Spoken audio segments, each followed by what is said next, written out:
News Channel 5 Snow Watch is sponsored by Tennessee Stars, Trevecca Nazarene University, and Hiller Plumbing, Heating, Cooling, and Electrical. We chuckle, but you know what? We're not there checking these. Clearly, there are roads that are having issues. And, you know, some districts that were out yesterday are not out again today, and they're kind of playing it by ear based on their location. But some are calling it again and because they just, if they have to call it for one school, they call it for the whole county. And you got to remember, we're not flat. We've got hills, we've got, you know, steep curves, those hairpin turns, and those are really tough to navigate on a good day, let alone when there's still ice out there. I showed you the picture my friend just sent. I mean, her driveway completely covered, and that's after days of the melting, refreezing, and the back and the forth. And today, it's going to take a lot to thaw out because we're staying in the 30s. And you have to think a lot of these school districts build in at least 10 snow days or so. So maybe they're thinking, we have the days, let's use them and keep everybody safe. And of course, they run out. We'll figure out a plan. I remember back in the 90s, you know, when we had that big snowstorm in Middle Tennessee and North Alabama,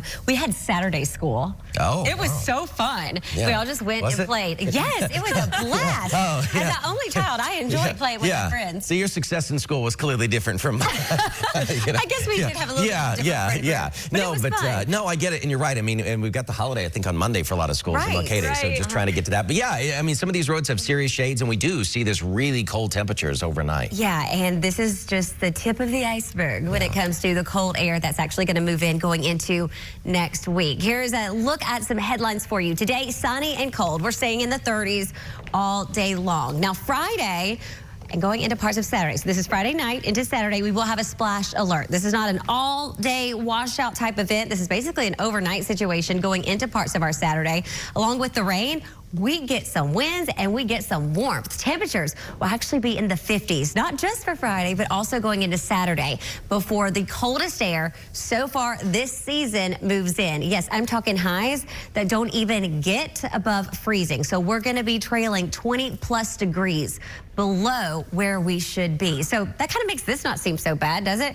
Current temperature, 22 here in Nashville. Yesterday, we got up to 50. It was brilliant out there. I hope you were able just to breathe in, take a little bit of that nice air because we do have major changes on the way. Murfreesboro at midnight, you're at 29.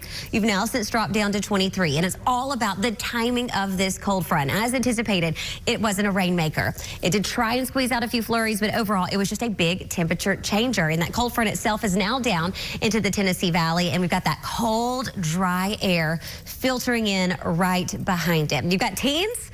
We also have some 20s out there. When it comes to your number in Fayetteville, this is not going to be your low. You're going to continue to drop a few degrees over the next few hours. Similar situation in Dixon, even over into McMinnville as that system continues to drift southward. With our winds, they're really light. But when you're this cold, it only takes a wind around 5-6 miles an hour to shave off a few of those degrees. So it feels like 6 in Hopkinsville. Paris, it feels like you're coming in at 7. The city right now feels like 13, as well as in McMinnville. There is a big bite in the air, but it will be sunny, so at least it's going to be pretty as we go throughout the afternoon. Temperatures will be right around freezing as we approach lunchtime. After lunch, we'll be in the mid and upper 30s. Overnight tonight, you got the clearer skies, you've got the light winds. We're tumbling back into the teens. Wouldn't be surprised if a few of you at your home were actually in the single digits across the plateau, but that's short-lived because as we go throughout the afternoon, winds are going to gain some strength heading into our Thursday. Temperatures will be right around seasonal, and then we'll continue to climb with those 50s, making our way into Friday. You'll notice Friday night into Saturday, here are those rain chances. We're going to have that cold air trying to catch up to it. So it's kind of the cat and mouse kind of game. Can you catch up? If you do, we will indeed be dealing with some snow flurries and some light snow showers. Not a large event for us. Highs today, 39. We head into tomorrow, 48 degrees. Winds will be coming in, gusting around 20-30 miles per hour at times, which does aid in helping warm up, setting the stage for a very mild Friday. We'll still freezing when we wake up, but by the afternoon, 54 is Friday. Overnight into Saturday, we'll have those rain chances moving in. Locations not looking to see a ton in the way of moisture, but it is going to be something, and it will aid in really eating out any type of ice or sleet, snow that is left. It's going to be gone. Heading into Sunday, we're going to stop into those 30s throughout the day, some flying flakes, and then Rebecca, we're talking 20s for highs.